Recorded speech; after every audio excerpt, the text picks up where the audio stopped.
Mañana también, y ya el domingo baja la temperatura y pueden producirse algunas precipitaciones. Bien, nos vamos al contacto internacional. Está Luis Rosales esperándonos en línea, analista económico y de política internacional, para un poquito hablar sobre precisamente la política que está llevando el gobierno de Javier Milei, de alianzas, de alineamiento, ¿no? Hacia otro sector totalmente distinto al del gobierno anterior. Luis, ¿qué tal? Buen día. Nimsi y Antonio te saludan. Hola, ¿cómo estás, Antonio? ¿Cómo está todo Mendoza, no? Bien, muy bien. Muchas gracias por atender. Parece que está linda, con buen clima. Sí. Estamos viendo un otoño demasiado cálido hasta ahora. Así es que, bueno, la semana pasada tuvimos unos días fríos, pero esta semana ha estado muy, muy agradable, muy cálido. Temperaturas atípicas para lo que es Mendoza, ¿no? Que realmente en estos meses ya empieza a sentirse más la mañana bien fría, ¿no? Pero y eso que dicen que no es lo mismo el otoño en Mendoza, ¿no? Bueno, pero ya se están viendo algunas hojitas, ya vienen esos paisajes tan lindos que tiene Mendoza en esta época, realmente.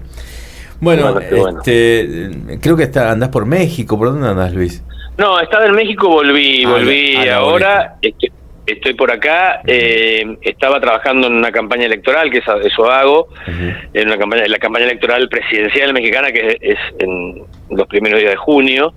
Compiten dos mujeres por la presidencia, una que es la continuidad de López Obrador, que no puede ir a la elección por una cuestión constitucional, tienen un solo mandato ahí en México, y otra candidata que ha nucleado a toda la oposición. Así que la próxima presidenta de México, o el próximo presidente de México, va a ser mujer en un país tan tradicionalmente machista. Es todo un acontecimiento. Sí, la verdad. Que ahí están. Importante eso.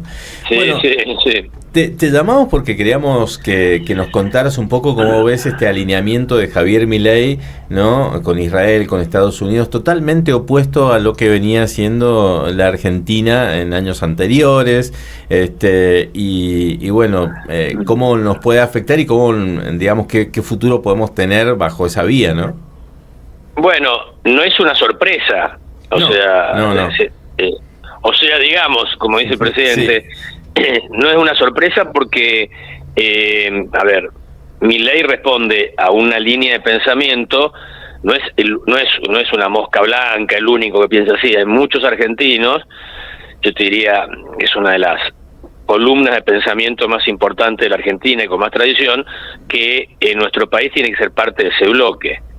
Lo que fue excepcional es lo que se hizo después norma, regla, primero con Perón, de alinearnos en una tercera posición, que particularmente creo no le convino nada a la Argentina, estar alineado con Egipto, Indonesia, cuando tenía dictadores, Egipto e Indonesia, digamos, y no estar con la Europa occidental que se estaba reconstruyendo, y Estados Unidos y Japón, que se estaban reconstruyendo de la Segunda Guerra, constituyeron un orden internacional muy importante de naciones democráticas y republicanas, y que nosotros por rebeldía, no sé, nos quedamos afuera y no sacamos demasiados beneficios por estar ahí. Pero bueno, ese es la otra cara de la moneda. Hay como dos tendencias en Argentina: ser parte de la familia de las naciones a las que pertenecemos, que yo creo que es lo correcto, que es lo que está tratando de hacer ahora, tal vez un poco sobreactuadamente, como hace todo Milei, que lo hace todo a lo grande, digamos, y muy rápido, pero ese sentido, ese camino que pretende darle Milei a las relaciones exteriores argentinas, esa orientación, responde a una tradición larga de la Argentina. La Argentina mucho tiempo estuvo orientada, y además creo que cultural, ideológica, en el fondo somos parte de esa familia de naciones occidentales, y no está mal que estemos ahí. Ahora, el cambio tan drástico de Milei, sobre todo en relación con Irán, puede tener connotaciones o motivaciones por parte de él, del presidente, como lo hemos visto, particulares, personales, espirituales. Él está en un proceso de mucha cercanía con el judaísmo, que bueno, es una cuestión personal. Cada uno profesa la fe que quiere, que puede, por eso somos un país libre.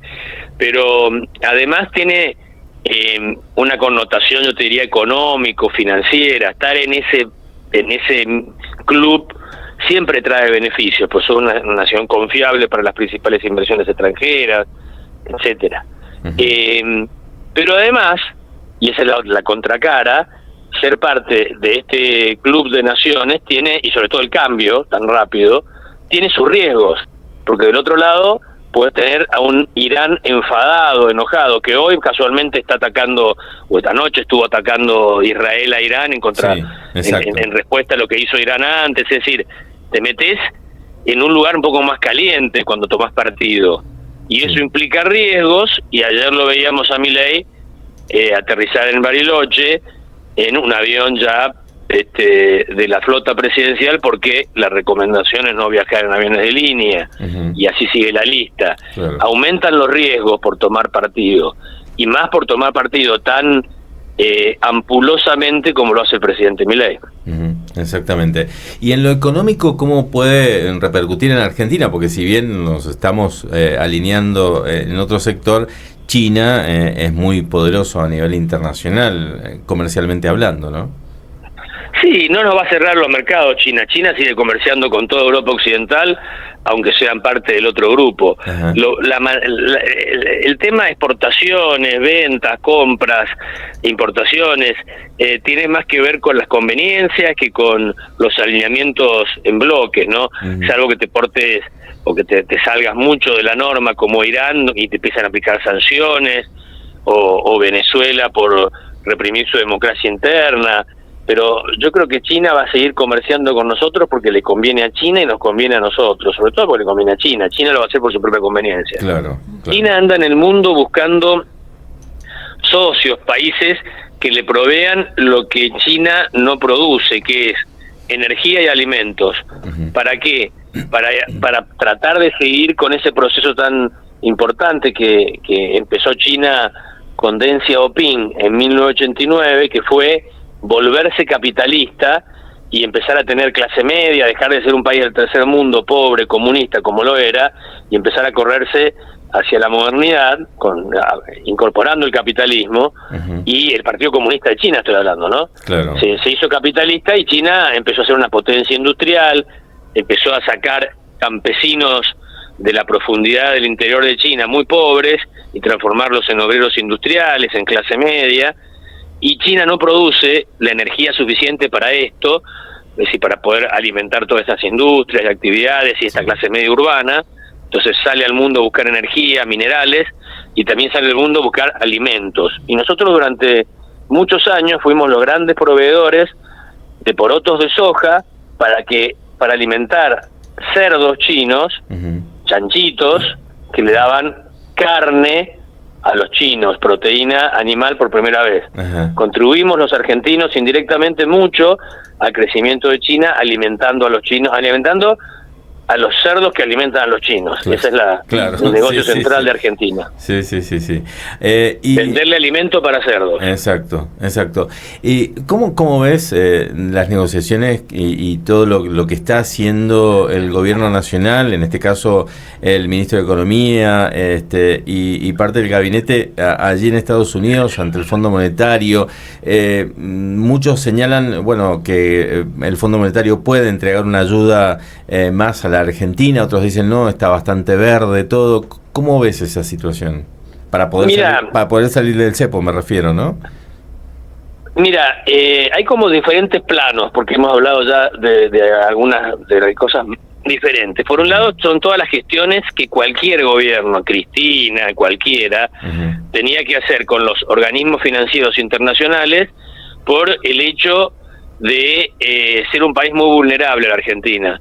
Cuando tuvimos, hablando de los cerdos chinos, digamos, cuando tuvimos el boom de las commodities, de la soja, en el gobierno de Kirchner, nos dimos un descansito como país en esta idea de vivir de prestado. Pero la Argentina desde hace años, por eso Milei y yo coincido, tal vez lo hace otra vez con mucha velocidad y fuerza, tal vez eso es discutible, pero el rumbo no es discutible.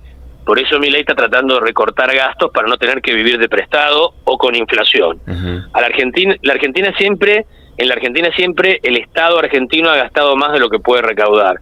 Y la diferencia entre lo que gasta y lo que recauda lo busca o imprimiendo moneda que genere inflación, ya lo hemos vivido, o pidiendo plata afuera donde sea, sí, a privados o organismos internacionales, que generalmente después no devolvemos. claro.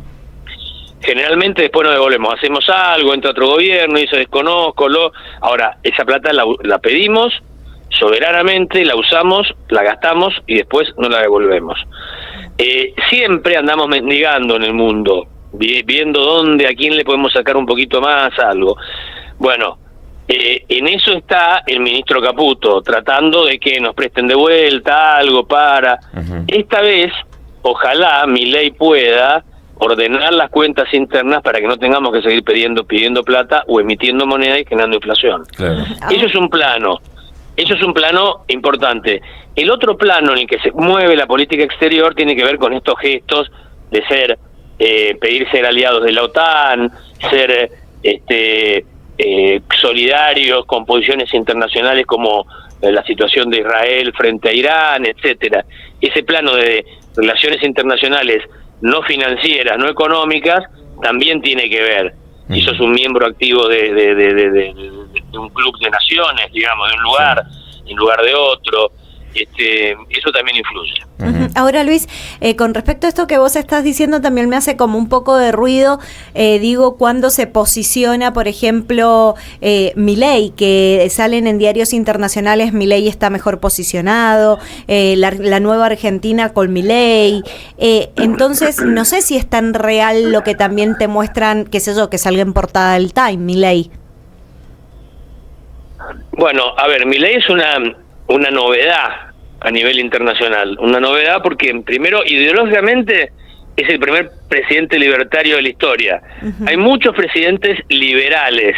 El liberalismo es una tradición muy vieja, en la Argentina gobernó exitosamente con la generación del 80, desde mi punto de vista, desde Sarmiento, Roca, Avellaneda, etcétera. Todas esas grandes épocas de la Argentina creciendo, cuando llegaron todos los tanos a Mendoza, el tren, se desarrolló la vitivinicultura, se transformó el desierto, toda esa historia responde a una tradición liberal, que eso no sería muy novedoso en el mundo. Pero Milei es una versión extrema de esto, ideológicamente hablando, que es el libertarianismo, que es casi una ideología que desconoce, no le gusta el Estado, es una rareza. Uh-huh. Entonces eso llama mucho la atención. Por otra parte, responde a esta nueva camada de dirigentes, de gobernantes que vienen de afuera de la política, que también es algo novedoso. Pensá que votamos a alguien que se presentaba con una motosierra en una camioneta arriba, eso llamó mucho la atención. Uh-huh. Ganó, sobre todo proveniendo de un país que tradicionalmente ha mostrado una imagen mucho más de Estado grande, de protección, de subsidios, de Perón, Evita, ese era el Papa Francisco, esa es la imagen que hemos proyectado siempre, y aquí en ese país, en el país de Evita, de Perón, del Papa Francisco, gana la antítesis, todo lo contrario, llama muchísimo la atención. Entonces esas dos novedades, la personalidad de Milei por otra parte, el tema de los perros y toda esa historia, que acá nos reímos, afuera llama la atención. Uh-huh. Todo eso hace de Milei un personaje excéntrico, un personaje en la monotonía del blanco y negro de todos los presidentes que se parecen mucho en el mundo, aparece algo en color, claro, distinto. Claro. Ahora, eso no significa que termine gobernando bien para los argentinos, o que nos haga bien o no. Exacto. Se parece un poco a las excentricidades de Menem, que eran tomadas en el mundo entero como algo muy particular, ¿no? Uh-huh. Uh-huh. Bien, Luis, te agradecemos muchísimo y bueno, cuando andes por Mendoza te invitamos a que te des una vueltita por aquí, por nuestro estudio. Muchas gracias. Bueno, al contrario, un gran gusto y un gran saludo a todos los mendocinos, que los extraño, pues hace mucho que no voy por allá, uh-huh, en este otoño, y pónganse las pilas y hagan un buen otoño. Sí, sí, porque por supuesto. Otoño tropical no existe. No. Y bueno, pero esperemos que tengamos un invierno con nieve, aunque dicen que no va a nevar mucho, pero bueno. Ni hojas en la vereda. Claro. Bueno, pero el problema era tener que barrer las hojas, pero lo lindo que queda, todo ese colchón, esa alfombra amarilla, es lindísimo. Sí, es muy lindo el paisaje. Luisito, un abrazo grande, que andes muy bien. Un gran saludo para todos. Gracias. Hasta luego. Adiós, hasta luego. Ahí estaba Luis Rosales, analista internacional y económico, charlando con nosotros y dándonos esta mirada, ¿no?, de este giro en la política internacional del gobierno argentino.